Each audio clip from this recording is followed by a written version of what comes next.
Hello' everyone, আশা কৰিছোঁ আপোনালোকে সকলোৱে ভাল বুলি। ৰাতিপুৱা দেৰিকৈ গ'লোঁ কম্পিউটাৰ ক্লাছ, কাৰণ ইমানে টোপনি লাগে কি ক'ম নহয়। আৰু এইপিনে আহি মই খালোঁ মিমি, আৰু বহুত দিনৰ মূৰত মিমি এনেকৈ খালোঁ। মানে সৰু তেনেকৈ বহুত মেমৰি আছে দেই মিমিৰ লগত। মায়ে কেনেকৈ বনাইছিলে নুডলছ টাইপৰ, আৰু আপোনালোকৰো ঘৰত তেনেকৈ বনাইছিলে নাই ক'ব।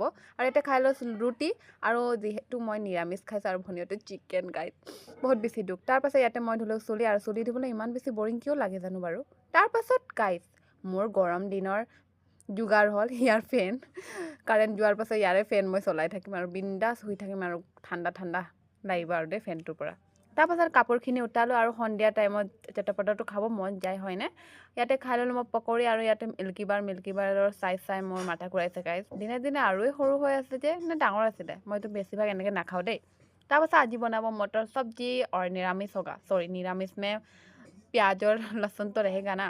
আৰু এইপিনে আজি মই বনাইছোঁ, আৰু বিৰাট টেষ্টি হৈছিলে খাবলৈ। আজিলৈ ইমানে, আকৌ লগ পাম। বাই বাই, ভালকৈ থাকিব।